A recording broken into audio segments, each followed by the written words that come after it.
In the annals of American legal history, few cases have ignited such a maelstrom of public scrutiny, media obsession, and societal division as the murder trial of former football hero turned actor Jonathan Slate.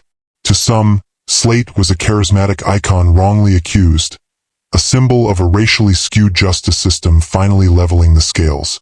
To others, he was a man who used fame, money, and a shrewd legal team to evade justice.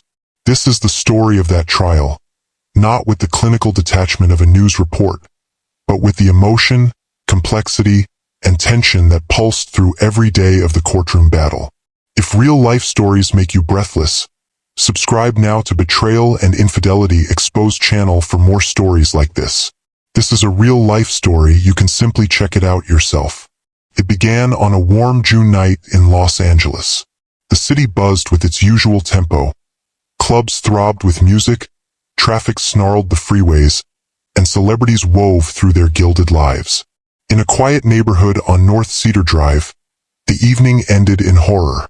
Amelia Braxton, a 35-year-old woman of beauty and spirit, was found murdered outside her condominium alongside her friend, restaurant server and aspiring writer, Daniel Harper. The crime scene was drenched in blood and almost ritualistic savagery. Amelia's throat had been slashed so deeply she was nearly decapitated. Daniel's wounds suggested he had tried to intervene. The police were quick to act. Suspicion fell almost immediately on Amelia's ex-husband, Jonathan Slate. A football legend and household name, Slate had long been a darling of the media.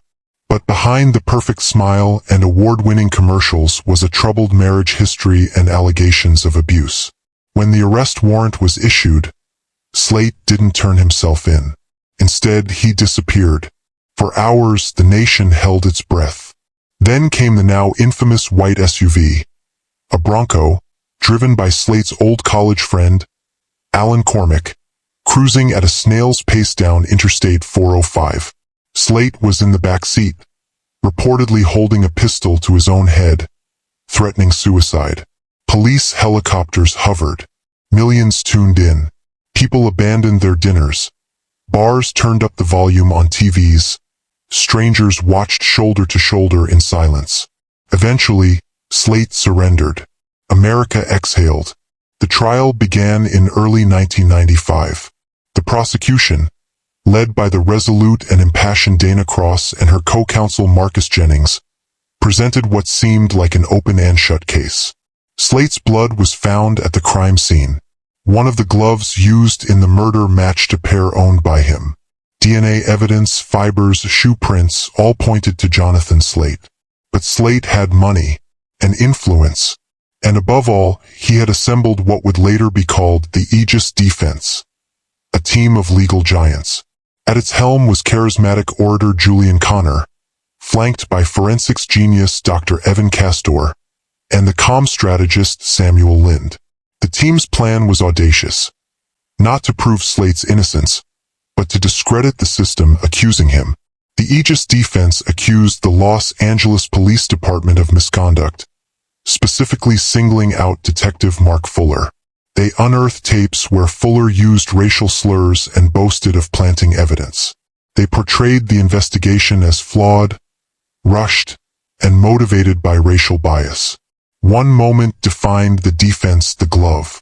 During a dramatic moment in court, Slate tried on the bloody glove. His fingers splayed, the leather tight. "If it doesn't fit, you must acquit," Connor thundered. The phrase would echo across America for years to come. A nation divided. Outside the courtroom, lines were drawn. To some, Slate was a black man framed by a racist system. To others, he was a celebrity manipulating justice. The media fed the flames. Every moment was broadcast. Every witness, every objection, every tear. And now the verdict. On October 3, 1995, the jury returned its verdict. After only 4 hours of deliberation, they found Jonathan Slate not guilty. Gasps filled the courtroom. Outside, cheers erupted in some neighborhoods, outrage in others. America watched, divided not just by opinion but by race, by class, by experience.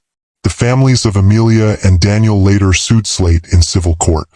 This time, the jury found him liable for their deaths and ordered him to pay $33 million in damages. The burden of proof was lower, preponderance of the evidence, not beyond reasonable doubt. Slate never served time for the murders. But in 2007, his past caught up with him again. In a bizarre Las Vegas robbery attempt to reclaim memorabilia, he was arrested, tried, and sentenced to 33 years. He served 9. And now the legacy. Today, The People vs. Jonathan Slate remains a cautionary tale. It's studied in law schools, debated in racial justice forums, and dramatized in countless documentaries. It exposed systemic flaws. It questioned celebrity privilege. It divided households. But more than anything, it reminded the world that justice in America is not just about guilt or innocence. It's about what you can prove. What can you make out of the story? Do you think justice was served or karma took its place? Kindly let us know on the comment section. Make sure you subscribe to Betrayal and Infidelity Exposed channel for more real-life stories.